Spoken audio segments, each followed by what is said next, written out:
Assalamu alaikum. Here is Mahnur Zubair for the subject of modern novel. So another novel we are going to discuss today is Things Fall Apart, written by Nigerian author Chinua Achebe.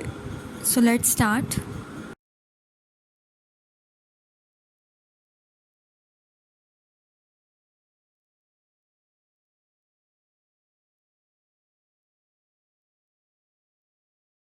So this novel, Things Fall Apart, was written in 1957 Nigeria and was published in 1958. इस novel की setting 1890s में रखी गई है, यानी Nigeria में जब pre colonialism था, और ये नावल हमें पोस्ट कॉलोनिज्म के बारे में बताता है। इस कहानी की शुरुआत होती है एक जवान आदमी अकोनक्वो से, जो कि एक पावरफुल, एक मस्कुलर आदमी है और अभी अभी रेसलिंग में जीता है और अब ये एक ग्रेट रेसलर बन गया है। इसकी अपने ट्राइब में इज़्ज़त भी बहुत बढ़ गई है। अगर हम अकोनक्वो की नेचर और उसके मिजाज की बात करें तो मिजाज के लिहाज से काफ़ी अग्रेसिव आदमी है और सबको ऐसे ही ट्रीट भी करता है। अकोनक्वो जितना पावरफुल, जितना मस्कुलर, जितना जवान, जितना अग्रेसिव है, उसके फादर उतने ही वीक थे। अनोका, जो कि एक म्यूजिशियन थे, गैर जिम्मेदार आदमी था, उसके सर पर बहुत सारे कर्जे थे। ज़िंदगी में अकोनक्वो के फादर ने अपना तो कोई स्टेटस बनाया नहीं था और जाते जाते अपनी फैमिली पे बहुत सारे कर्जे छोड़ गए और अकोनक्वो अपने वालिद को बिल्कुल भी पसंद नहीं करता था। इस लिहाज से अकोनक्वो अब चूँकि रेसलिंग में जीता है तो ठीक है, पास्ट जैसा भी रहा हो, लेकिन अभी उसको बहुत ज़्यादा इज़्ज़त जो है वो मिल रही है। उसकी इज़्ज़त बहुत बढ़ गई है अपने लोगों में, अपने ट्राइब में, साथ ही साथ बहुत सारी वेल्थ हो गई है, बहुत अच्छा स्टेटस हो गया है, ग्रेट रेसलर बन गया है और अपने ट्राइब में बहुत फेमस हो गया है, लोग उसे जानने लगे हैं। 3 बीवियां हैं, बहुत सारी ज़मीन है, बहुत सारा अनाज है, बच्चे हैं।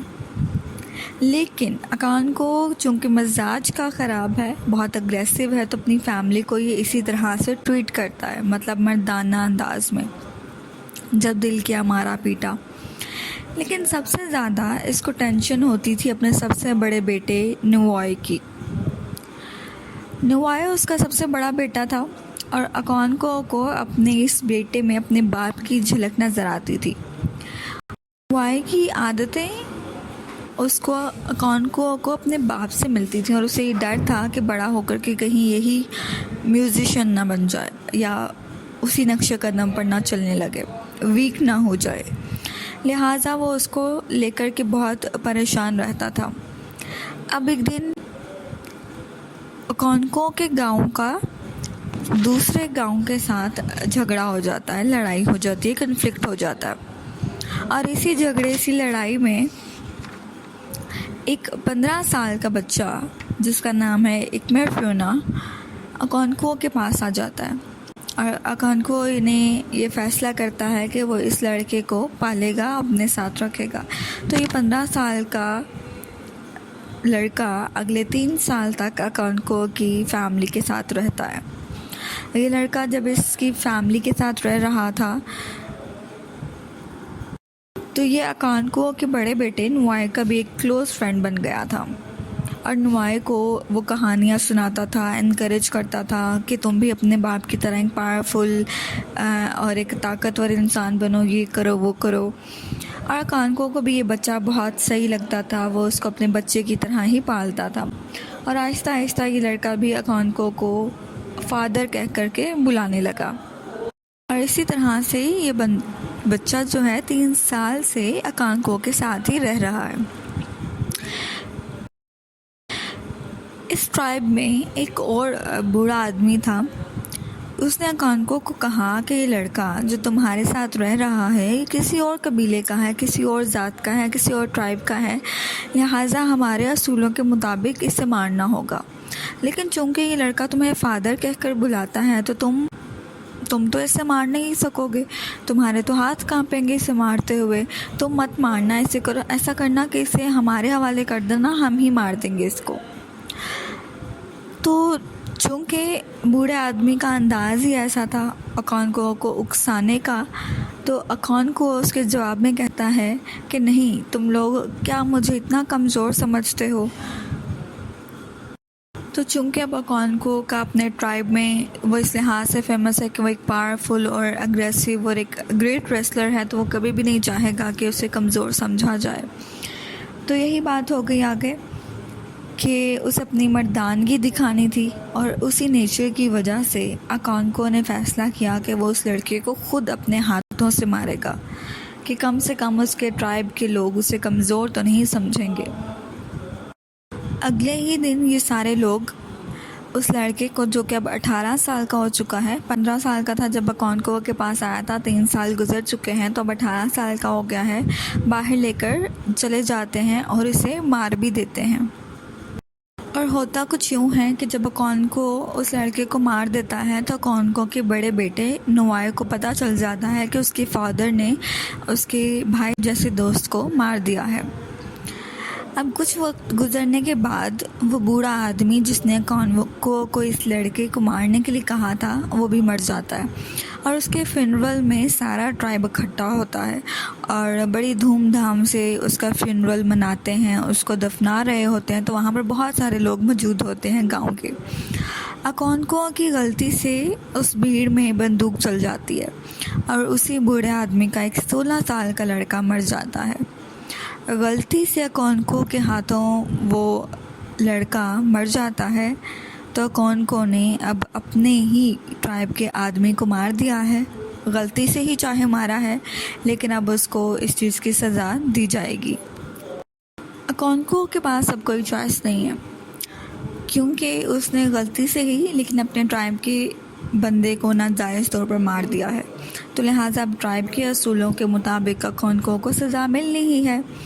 लेकिन चूँकि ये क्राइम एक्सीडेंटली होता है, तो अकोनकुओ को ये सज़ा मिलती है कि 7 साल के लिए वो अपने ट्राइब को छोड़ कर के चला जाए अपनी फैमिली के साथ। तो अब 7 सालों के लिए अकोनकुओ अपने इस ट्राइब को छोड़ कर के अपनी फैमिली के साथ अपने मदरलैंड्स चला जाता है। अकोनकुओ 7 सालों के लिए इस जगह को छोड़कर आ तो गया है, लेकिन यहाँ पर वैसे भी वो अपनी फैमिली के साथ बहुत हार्ड वर्क भी कर रहा है, लेकिन फिर भी बहुत डिस्करेज फील करता है। अंदर से उसको बस उसी दिन का इंतज़ार रहता है जब उसके 7 साल पूरे होंगे और ये वापस अपने गाँव चला जाएगा, अपने लोगों में चला जाएगा। तो अब इस कहानी में अभी तक तो वाइट मैन का कोई रोल आया नहीं था, सो अब यहाँ से जो है वो वाइट मैन का रोल शुरू होता है। कॉलोनिज़म जो है उसका दौर शुरू होता है। नाइजीरिया में वाइट मैन का आना शुरू हो गया था, और ये वाइट मैन अपने मज़हब क्रिश्चियनिटी को प्रीच कर रहे थे। नाइजीरिया में भी आकर उन्होंने आहिस्ता आहिस्ता अपनी पावर दिखानी शुरू कर दी थी, अपने आप को वहाँ पर कायम करना शुरू कर दिया था। आहिस्ता आहिस्ता वो अगेन उस जगह पर अपना कब्ज़ा करने लगे थे। जहाँ अकोनकुओ अभी रह रहा है और जहाँ जिस गांव में वो पहले रहता था, वहाँ पर भी इन वाइट मैन ने ऐसा जादू किया, उन लोगों को कहा कि तुम्हारा मज़हब तो बहुत पुराना है, दुकियानोसी है, हमारा मज़हब मॉडर्न है, अच्छा है, हमारा मज़हब अपनाओ, यानी क्रिश्चियनिटी को अपनाओ। तो अकोनकुओ का ख़ुद का बेटा नुआए, ये लड़का वैसे भी अपने फादर को कुछ ज़्यादा पसंद नहीं करता था, और जब से उसे पता चला कि अकोनकुओ ने ही किमेफुना को मारा था, तो ये नुआए ख़ुद अपने बाप की बंदिशों को तोड़ करके क्रिश्चियनिटी को अपना लेता है। मतलब अपने मज़हब को छोड़ देता है और क्रिश्चियनिटी को एज अ रिलीजन अडॉप्ट कर लेता है। अब अकोनकुओ के 7 साल पूरे हो गए थे और वो वापस अपने गांव में आ जाता है, जिसका उसे बेसब्री से इंतज़ार रहता है। वहाँ जाकर के अकोनकुओ ने क्या देखा कि गोरे लोगों ने उसके गांव को कितना बदल दिया है। उन्हीं में से एक वाइट मैन था जिसका नाम था मिस्टर ब्राउन, जो एक अच्छी नेचर का बंदा था। उसने उस गांव में स्कूल खुलवाए, हॉस्पिटल्स खुलवाए। अकोनकुओ के ही ट्राइब के बहुत सारे लोगों ने अपने बच्चों को स्कूल भेजना शुरू कर दिया था कि एक दिन इनके बच्चे भी पढ़ लिख कर के कुछ बन जाएंगे। लेकिन जब अकोनकुओ इस गांव में आता है तब तक मिस्टर ब्राउन जो है ये गांव छोड़ करके चला गया होता है। कुछ हेल्थ रीजंस की वजह से वो यहाँ से चला जाता है और उसकी जगह पे एक और बंदा आ गया होता है जिसका नाम है रेवरेंड स्मिथ, जो कि मिजाज के लिहाज से मिस्टर ब्राउन से बिल्कुल मुख्तलिफ था। तो रेवरेंड स्मिथ की इन लोगों के साथ कुछ अच्छी बनती नहीं है, थोड़े से कन्फ्लिक्ट ही रहता है। तो इस ट्राइब के लोगों ने उस चर्च को जला दिया था जो वाइट मैंस ने यहाँ पर आकर के बनवाई थी। रेवरेंड स्मिथ ने इस बात की रिपोर्ट आगे डिस्ट्रिक्ट कमिश्नर को दे दी, जिससे अकोनक्वो और उसके साथ के सब लोगों को डिस्ट्रिक्ट कमिश्नर के सामने पेश किया गया और इन्हें काफ़ी मारा भी गया। इन लोगों को इस तरह से डिस्ट्रिक्ट कमिश्नर के सामने पेश होना और उन्हें मारा जाना, इन लोगों को बहुत इंसल्ट फील होती है। उन्हें छोड़ तो दिया जाता है लेकिन इन सबको फ़ाइन भी भरना था।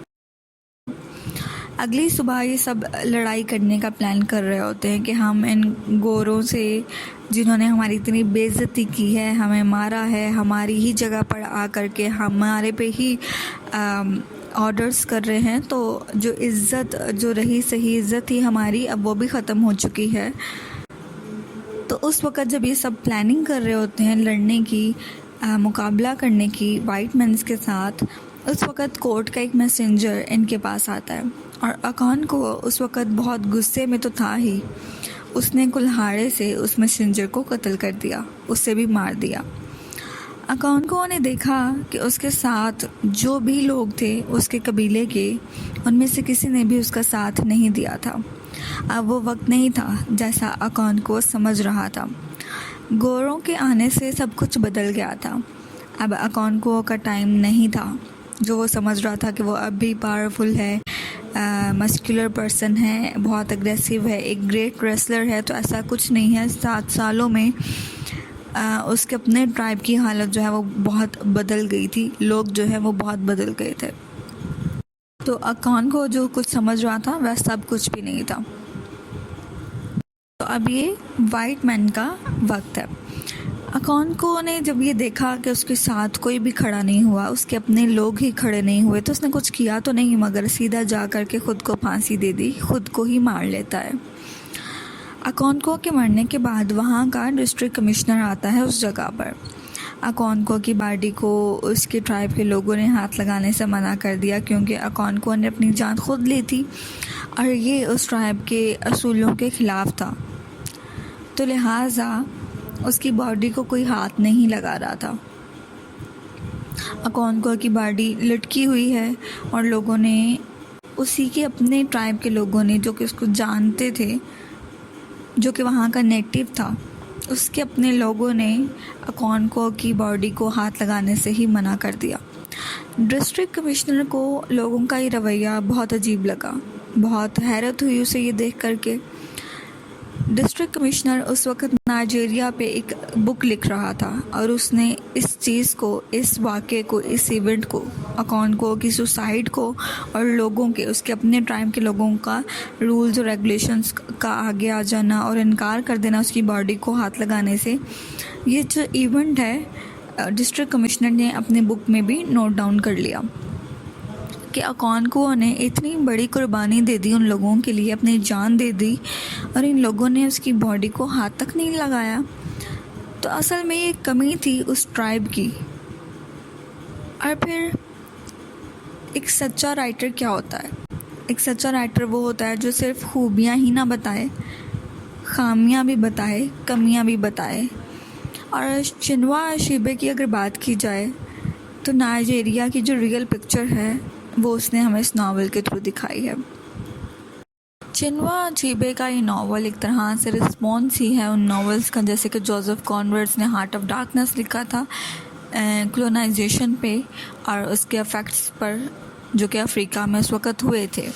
ठीक है जी। तो कॉलोनाइजेशन किस कदर नुकसान पहुंचाती है, किस कदर तबाह व बर्बाद कर देती है आपके कल्चर को, आपकी सिविलाइजेशन को, आपके ट्रेडिशंस को, आपके उस जगह को, आपके सोर्सेस को, आपकी इकोनॉमी को, आपके कल्चर को।